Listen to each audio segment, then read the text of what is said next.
It was the attack that no one could ever forget. It happened to me in front of the world. Why are we digging up this whole story now? This is much more serious than any of us had anticipated. There's a story here that's going to save someone's life. We dug into Chris Brown and Rihanna's story and found horrific details. They quote him as saying, "Now I'm really going to kill you." Police found facial contusions and bite marks. The most shocking scandal of the decade. I remember when the pictures came out. I saw those pictures. I think it's BS. It wasn't taken serious. It's just like a petty, stupid fight. The man hits you once, Everybody's gonna say he's a monster.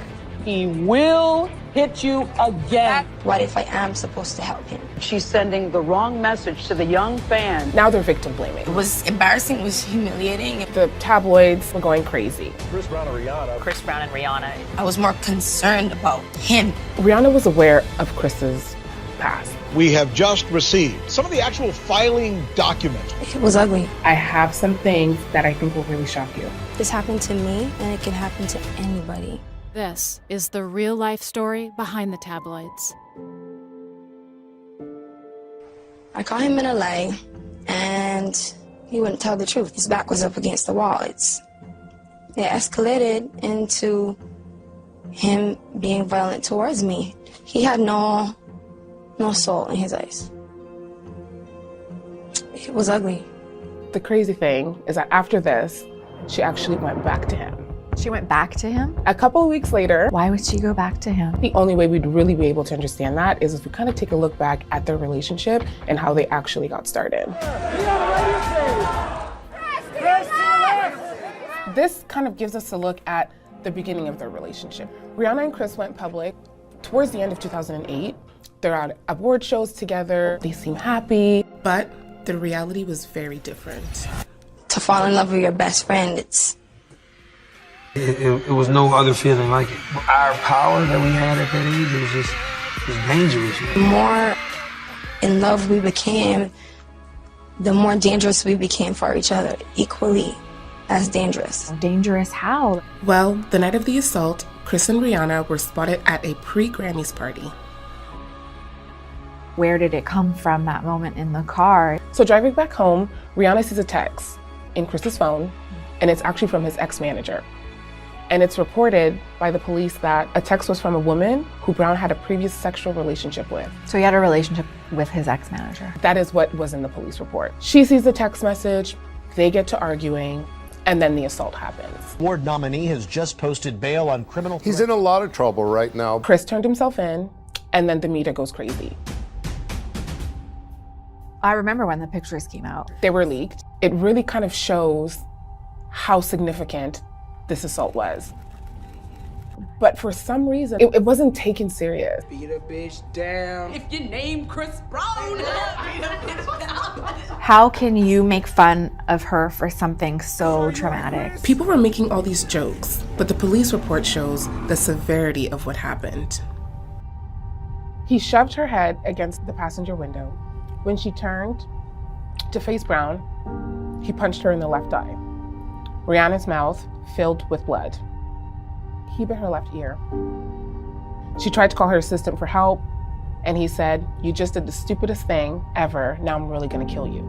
It's crazy like how difficult it is even hearing that. She lived it. You know, we're just reading about it.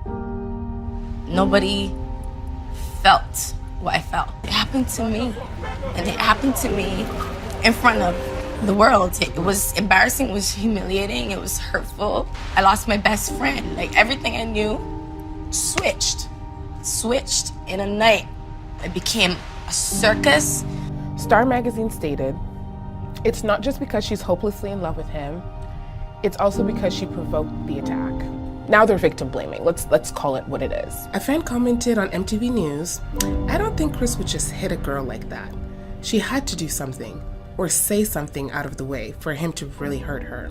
The craziest part to me is that people were defending him. When you think about what actually happened to her, the violence that she went through in the assault, and then having it like flip back to people making fun of it and like people making jokes about it. So as mentioned before, she went back to Chris. And then when Diane Sawyer asked her about it, this is what she said. It was confusing for me. I was still attached by love. What if I am supposed to help him? But after that, she's getting messages from fans. She felt like she had to do the right thing. When I realized that my selfish decision for love could result into some young girl getting killed, I couldn't be held responsible for telling them, go back. He pleaded guilty to 1 account of assault, 5 years probation, 180 days community service, and Rihanna was granted a restraining order. So now Rihanna and Chris, they can't speak, they can't communicate. Chris Brown started dating Karuchi Tran, and Rihanna went on, she actually started dating Drake. But in February 2011, the restraining order was eased, and Rihanna and Chris were allowed to be in contact again. They're able to contact each other, but things are still seeming to be good. She became friends with A$AP Rocky. She went on tour with him. She was making movies. So she was really kind of getting back to herself. But December 2012, they were spotted at a basketball game together. Like, how could you look so peaceful with someone knowing what happened? It was a weird, confusing space to be in, because as angry as I was, as angry and hurt, I just felt like he made that mistake because he needed help, and like, who's gonna help him? Everybody's gonna say he's a monster without looking at the source, and I was more concerned about him. She said he needed help. Like, what is she talking about? Rihanna was aware of Chris's past. Chris actually had an abusive stepdad. In 2007, he told Giant magazine he was terrified. He thought that one day he would go to jail for killing his stepdad. Rihanna can actually relate to that. Her dad was abusive towards her mom. He broke her nose one time. She never went to the hospital. Domestic violence is not something that people want anybody to know, so she just would hide it in the house. She saw her mom not saying anything, and then she finds herself in that same position. The tabloids were going crazy. Why would she take him back? Oh, is she pregnant? She's spiraling. Her family and friends, they're turning against her. But in an article, this is what she had to say. After being tormented for so many years, being angry and dark, I'd rather just live my truth and take the backlash. I can handle it. It's different now. We don't have those same types of arguments anymore. I just don't understand why she would go back to him the second time. Rihanna opened up in a Vanity Fair article. The interviewer asked her, did she think that she was going to be able to change him? 100%. I was very protective of him. I felt that people didn't understand him. So she really thought that Chris had changed, but by the summer, they actually broke it off for good this time. But you realize in that situation, you're the enemy. Sometimes you just have to walk away. She took ownership of that, and she had to move on. Rihanna actually said that when Chris attacked her, there was no soul. Seeing somebody and you kind of don't see anything past them. She's saying, oh, it's not him, but it seems like maybe it was. Because after their breakup, he just kind of kept spiraling. His ex at that point, Karuchi Tran, she also filed a restraining order on him. He threatened he was going to kill her. He didn't change. Chris actually came out with a documentary. He was speaking about the attack. And it's just like a petty, like, stupid fight, bro. And I'm just realizing it. I'm like, look, what the hell am I doing, bro? Like, what are you, like, you honestly doing this in the car right now? Like, what are we doing? They clearly had such different experiences in that moment. And despite the tabloids and how they portrayed the story, it seems like Rihanna's coming up on top. She's a billionaire business mogul. She's confident, she's unapologetic, she has the makeup line, she has the clothing line, the lingerie. Yeah. She's dating again. A$AP Rocky, our lovely friend from tour, she's dating. And it's true, that's the guy That's the guy.